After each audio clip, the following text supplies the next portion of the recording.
সবকিছু মিলিয়ে প্রসঙ্গ যেটি, আজকে জঙ্গিবাদ যেহেতু আমাদের বিষয়, আপনারা জানেন যে মালয়েশিয়াতে আমাদের ৩৬ জন বাংলাদেশি ধরা পড়েছে এবং তাদের মালয়েশিয়ান পুলিশ জানিয়েছে তাদের সাথে আইএস এর সাথে সম্পৃক্ততা আছে এবং আইএস এর জন্য ফান্ড গঠন তারা করতেন এবং তারা বাংলাদেশেও বিভিন্ন সংগঠনকে টাকা পাঠাতেন, জঙ্গি সংগঠনকে, এবং সিরিয়াতে তারা অর্থ প্রেরণ করতেন সেই ক্ষেত্রে, এবং প্রবাসী যারা বাংলাদেশি আছেন তাদেরকে সংগঠিত করার চেষ্টা করতেন। এটা হচ্ছে মালয়েশিয়ান পুলিশের ভাষ্য।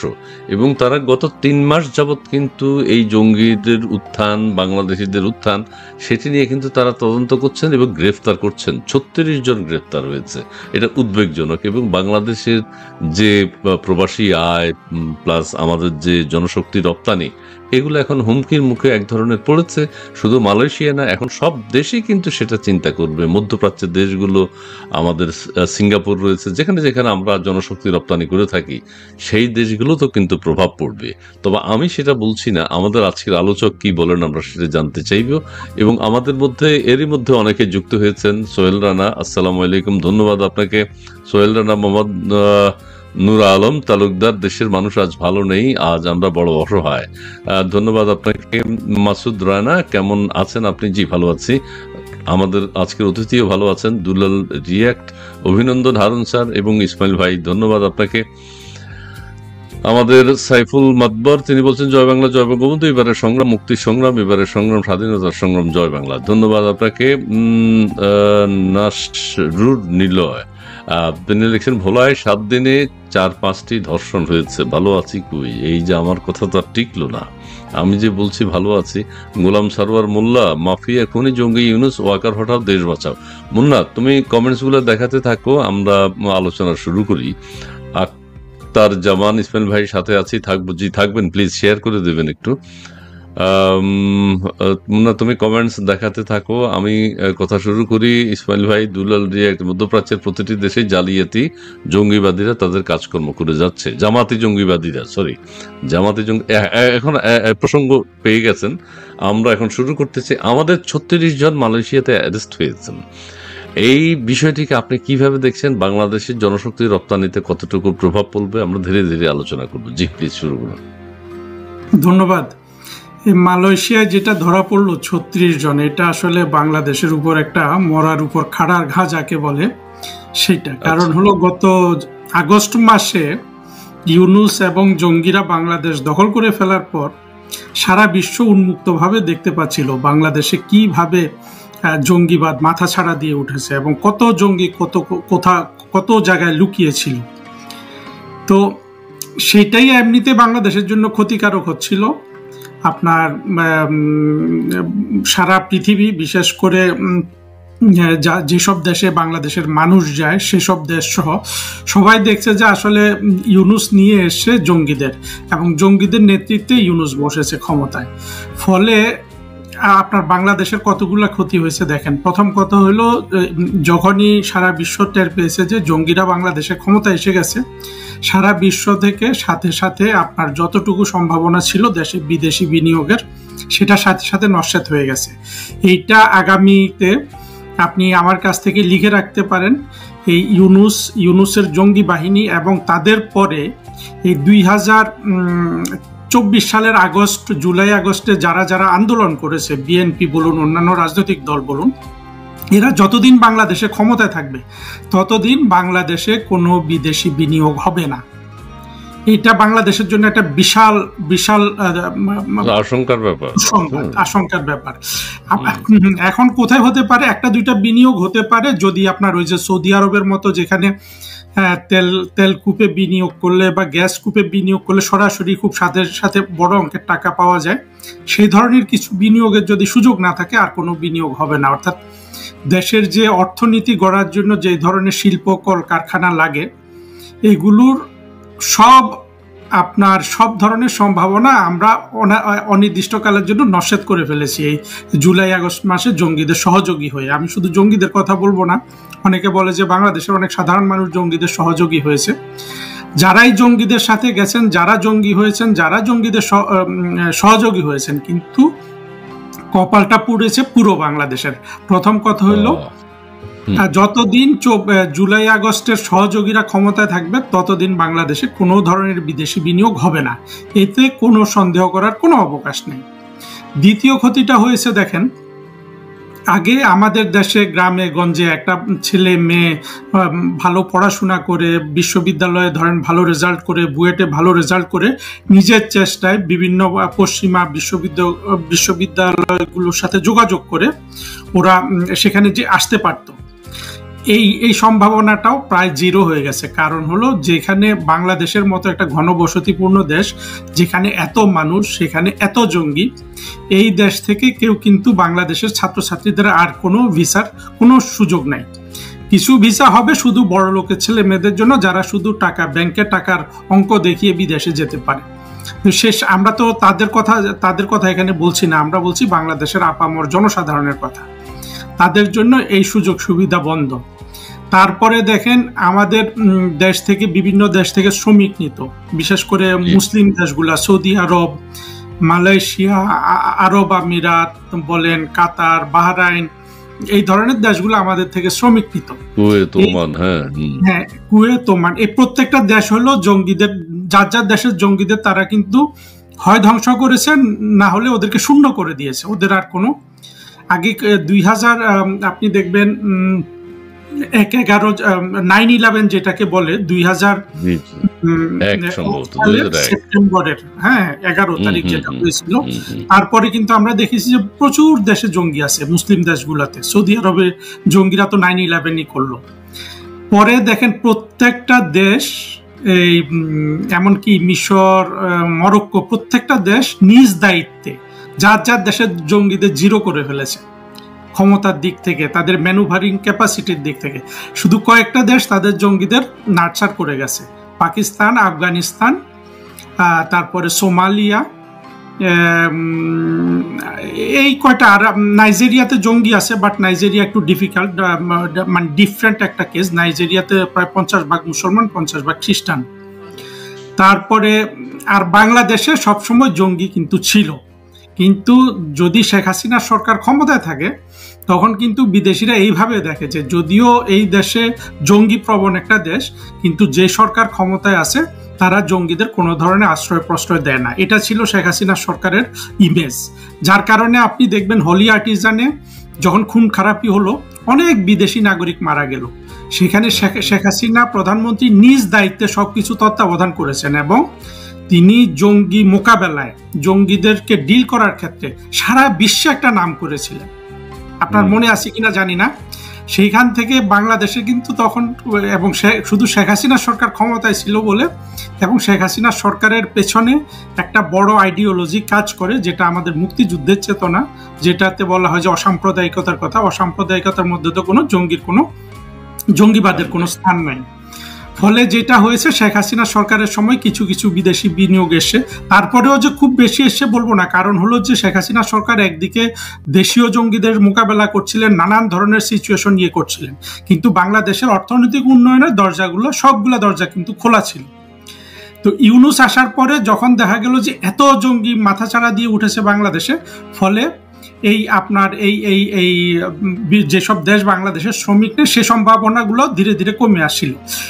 তারপরে আসলো মালয়েশিয়ায় এই জঙ্গি ধরার ঘটনা আমাদের কাছে, এবং এটা পুরাই আমি যেটা বলছিলাম, বাংলাদেশের উপর একটা মরার উপর খাড়ার ঘা।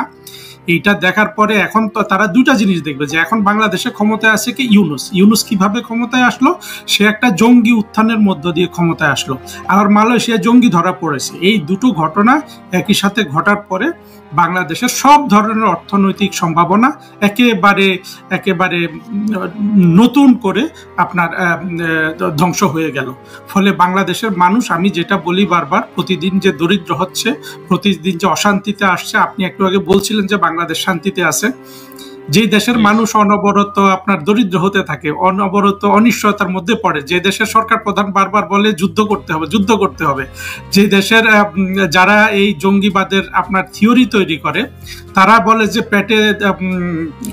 পেটে ইট বেঁধে রাখবো, তবুও আমরা কিন্তু ভারতের বিরুদ্ধে লড়বো। এইসব কথা যখন বলে, সেই দেশের মানুষ কিভাবে শান্তিতে থাকে? শান্তিতে আছে শুধু জঙ্গিরা, কারণ জঙ্গিরা তো শান্তিটাকে পছন্দ করে না। জঙ্গিরা পছন্দ করে অশান্তি, সুতরাং অশান্তির সময় জঙ্গিরা সুখে থাকে। এখানে আমি একটা কথা বলি, সাবেক প্রধানমন্ত্রীর সময় তো বিভিন্ন বাড়ি ঘেরাও দিয়ে ওইটা নাকি নাটক করা হতো, জঙ্গিদেরকে ধরা হতো, জঙ্গি অ্যাটাক করা হতো। এখন নাকি সেটা এখন কই, এখন তো আর জঙ্গিবাদ নাই, জঙ্গি নাই। আবার কেউ কেউ বলছেন পুরো দেশটাই এখন জঙ্গি হয়ে গেছে, এখন আর বাড়ি ঘেরা দিয়ে লাভ কি? আপনার কাছে কি মনে হচ্ছে? খুব ভালো প্রশ্ন। আমি এটা একটু দেখেন যে জঙ্গিবাদের যে নাটক, হ্যাঁ, এই নাটকগুলো আপনার কিভাবে আসে, নাটকটা কারা প্রচার করছে? নাটকের কথাটা প্রচার করছিল কিন্তু জঙ্গিরাই।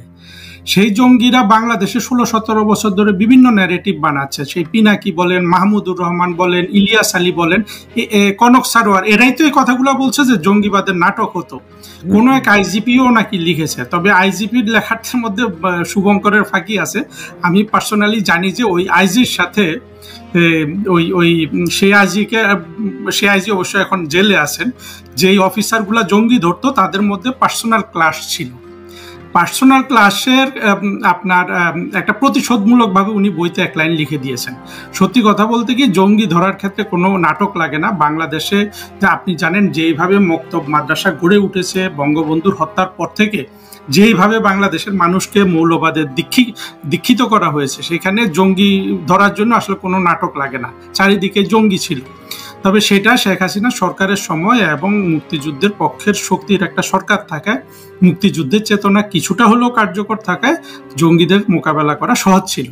কিন্তু ইউনূস চলে আসার পর তো জঙ্গিরাই ক্ষমতায়। যখন আপনার জঙ্গিরাই ক্ষমতায় থাকে, তাহলে জঙ্গিরা আর কেন কোনো জায়গায় হামলা করতে যাবে? এখন তো কোনো জায়গায় জঙ্গি হামলা হবে না। জঙ্গি হামলাটা কখন হয় এটা আপনাকে বুঝতে হবে। জঙ্গি হামলাটা তখন হয় যতদিন জঙ্গিরা ক্ষমতায় আসতে পারে না। জঙ্গিরা যখন ক্ষমতায় আসে তখন তো আর তারা হামলা করে না, তারা তখন তাদের আইন বাস্তবায়ন করে।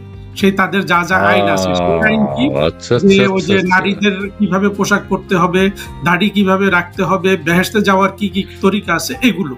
সুতরাং এখন তো জঙ্গি ধরা পড়বে না কোথাও, কারণ এখন জঙ্গিরাই সব চালাচ্ছে।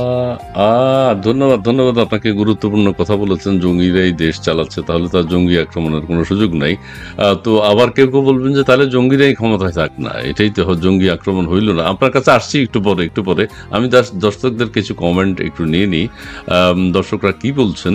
আমি মানুষ, বাংলাদেশের কোটি কোটি মুমিন এখন ISI এর মতাদর্শ বিশ্বাস করে। জি, কথা সত্য। দীপ মানুষের পছন্দের মানুষ, সত্যবাদী, নিষ্ঠাবান, 71 ও স্বাধীনতার পক্ষের বলিষ্ঠ কণ্ঠস্বর হারুন আল রশিদ ভাই, ধন্যবাদ আপনাকে।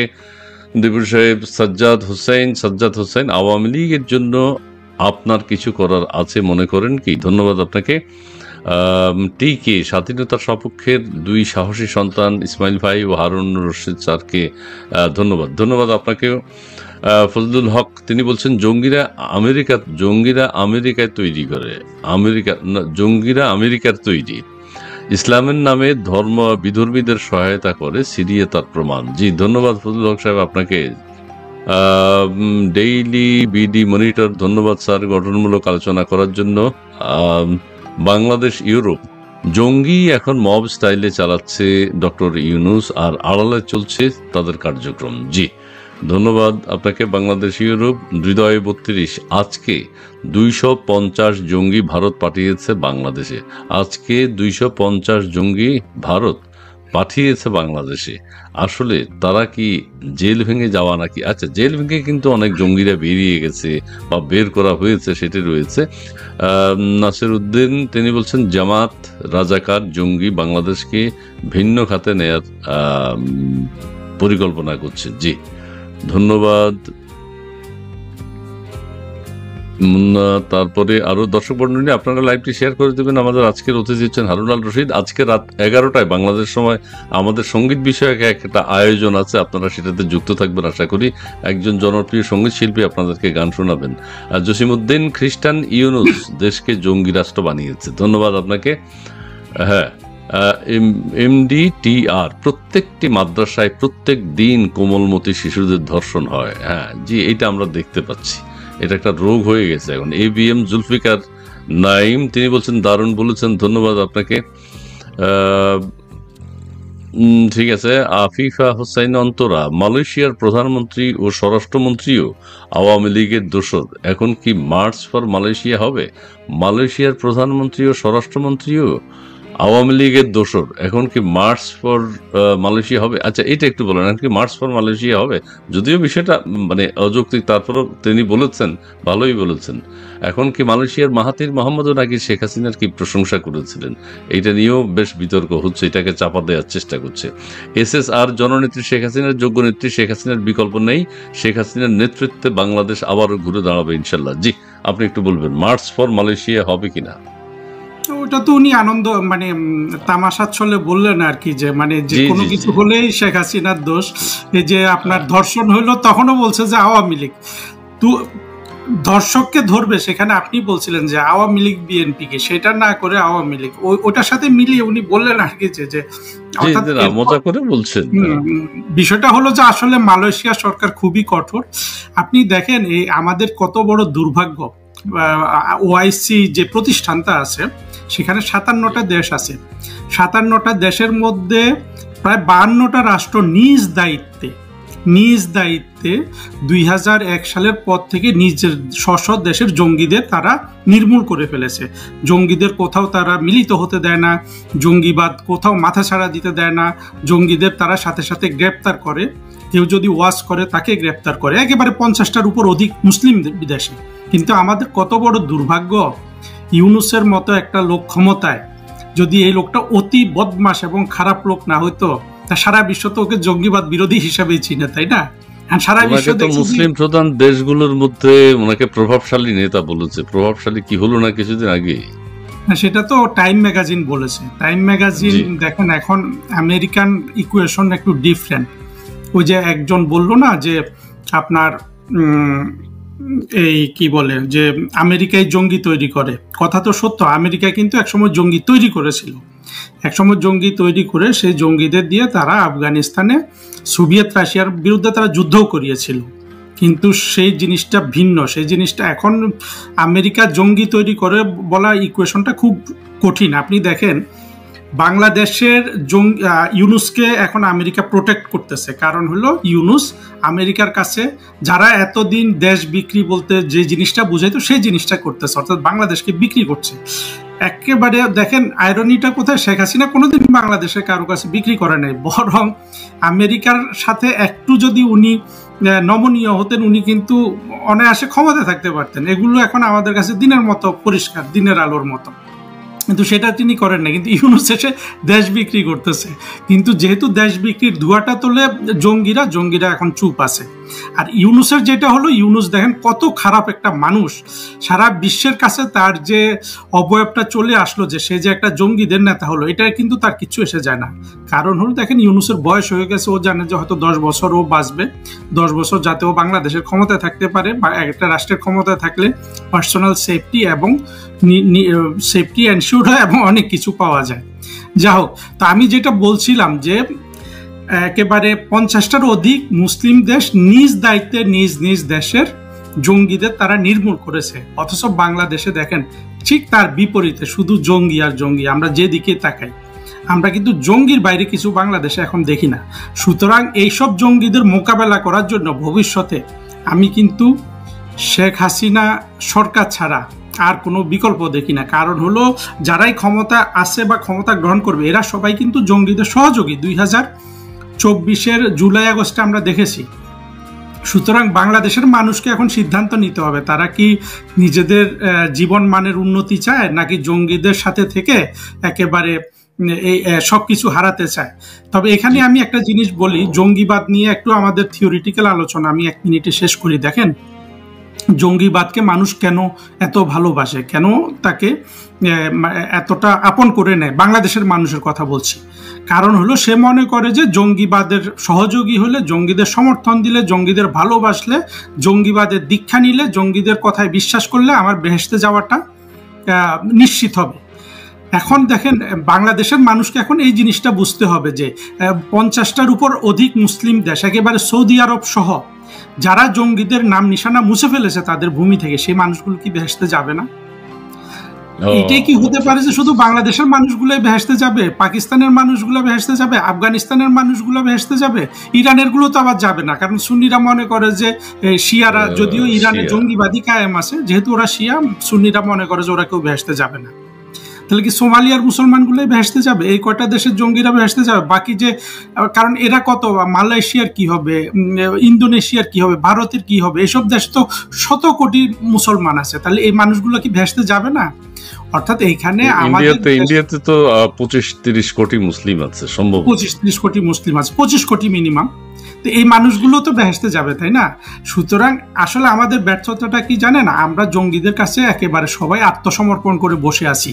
আমরা মনে করি যে জঙ্গির সহযোগী না হলে আমি বেহেশতে যেতে পারবো না। এই জন্য আমি সবাইকে একটু, কারণ বেহেশতে যাওয়ার তো অনেক ধরনের আপনার উপায় আছে, সেই উপায়গুলা বিকল্প হিসাবে আমাদের দেশের ভবিষ্যৎ নেতাদের মানুষের সামনে আপনার তুলে ধরতে হবে, না হলে বাংলাদেশ জঙ্গিবাদদের কবল থেকে কখনো মুক্ত হতে পারবে না।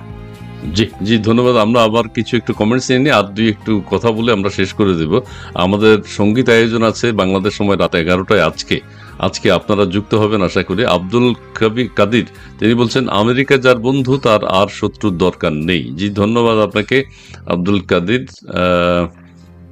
জোবায়ের আলম বলেন, জঙ্গি নিয়ে নাটক হয়েছে। হ্যাঁ, জঙ্গি নিয়ে নাটক ভালো, বাংলাদেশ ভালো থাকলেই ভালো টিকে।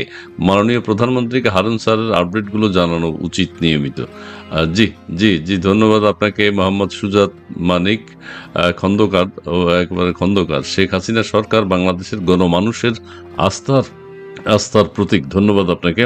মোহাম্মদ উজ্জ্বল সরকার, বাংলাদেশের কিছু ধর্ম ব্যবসায়ী আছে, সুদখোর ব্যবসায়ী, এদের দিয়ে দেশ পরিচালনা করলে জাতি ভালো কিছু আশা করতে পারে না। ধন্যবাদ আপনাকে। সঞ্জয় মল্লিক, এই দুর্নীতিবাজ উপদেষ্টারা দেশের মানুষের দুর্ভোগ টেনে এনেছে। ধন্যবাদ। এই যে সচেতন নাগরিকরা কথা বলছেন, হারুন স্যার, আবু নাসের ভূঁইয়া, হারুন স্যার, তাপসী তাবাসসুম উর্মি দুজনেই তাদের ভালো একটি চাকরি ছেড়ে দিয়েছেন শুধুমাত্র নৈতিকতার কারণে। জি, হারুন সাহেব বলছেন যে উনি যুদ্ধ করে যাচ্ছেন, সেই জন্যই তিনি মানে সত্যের পথে যুদ্ধ করে যাচ্ছেন, সত্যের জন্য। সাজ্জাদ হোসাইন, ডান বাম পন্থী, আস্তিক নাস্তিক, সুশীল কুশীল, আমলা কামলা, আলবদল লালবদল, এনজিও সবাই এক হয়েও দেশ পরিচালনায় শেখ হাসিনার বিকল্প হতে পারে নাই। জি, ধন্যবাদ আপনাকে। বিউটি হাব, আমরা জঙ্গির দেশে আছি। জি, ধন্যবাদ হাসান ভাইয়া। জঙ্গি ইউনুসের নেতৃত্বে বাংলাদেশ আজ নরকে পরিণত হয়েছে। জি, ধন্যবাদ আপনাকে। মোহাম্মদ ওসমান গনি শাহ, জঙ্গি নেতা ইউনুস ভাই এখন দেশের মানুষকে বেহেশতের টিকিট দিচ্ছে, সবাই দলে দলে যোগ দিচ্ছে। জি, এটা উনি দিতে পারলে তো ভালোই, আপনারাও নেন। রুমি, হাসিনা ম্যাডামকে নতুন প্রজন্ম নিয়ে মাঠে নামতে হবে, ওয়াইদুল কাদেরকে বাদ দিতে হবে। জি, ধন্যবাদ আপনাকে রুমি। তারপরে রয়েছেন মোহাম্মদ নোমান, হারুন রশিদ স্যার, আপনার কাছে প্রশ্ন, শেখ হাসিনা বাংলাদেশে আসার প্রক্রিয়া সম্পর্কে জানালে উপকৃত হব। আচ্ছা, ঠিক আছে। আচ্ছা, আমরা আর আপনার কাছে এখন আমার রিকোয়েস্ট, মুন্না তুমি কমেন্টস গুলো দেখাও। আপনার কাছে আমার এখন কোনো প্রশ্ন নেই, আপনি আমাদের উত্তরণের পদগুলো একটু 2-3 মিনিটে যদি বলে দেন আমরা শেষ করে দিব, তারপর আমরা আবার রাতের অনুষ্ঠানে যুক্ত হব। জি প্লিজ। দেখুন, আমি কোনো ভবিষ্যৎবাণী করি না, কোনো ধরনের আইডিয়া নিয়ে কথা বলি না। আমি যেটা পরিষ্কার মনে করি হতে যাচ্ছে সেটাই বলি। এখান থেকে উত্তরণের দুটো প্রক্রিয়া আছে। একটা প্রক্রিয়া হলো, মানুষ যদি সচেতন হয়, আওয়ামী লীগ ছাড়া কিন্তু বাংলাদেশে মুক্তিযুদ্ধের পক্ষে কোনো দল এখন আর নাই। কিছু দল আছে আওয়ামী লীগের সহযোগী, 14 দলের একটা যে জোট তাদের, সেখানে আজকে দেখলাম আবার জাতীয় পার্টি থেকে 3 নেতাকে বহিষ্কার করা হয়েছে। এটা একটু পরে, আমি এখনো বুঝলাম না কারণটা কি। তো যেটা হলো যে জিনিসটা আচ্ছা, সংস্কার চলছে, অর্থাৎ আওয়ামী লীগ ছাড়া 1971 সালকে ধারণ করার কিন্তু আর কেউ নাই। সুতরাং আওয়ামী লীগের উপর বাংলাদেশের সবকিছু নির্ভর করছে। আওয়ামী লীগের উপর অতীতে দেখেছেন উন্নতি, দেশের অর্থনৈতিক সমৃদ্ধি, সবকিছু কিন্তু আওয়ামী লীগের উপর নির্ভর করেছিল। বাংলাদেশে আপনি যা কিছু দেখেন, এমন কোনো একটা প্রতিষ্ঠান নাই, কিছু নাই, এমন কোনো একটা স্থাপনা নাই যেটা আওয়ামী লীগ তৈরি করে নাই। আর ইউনুস এসে সব ধ্বংস করে দিচ্ছে।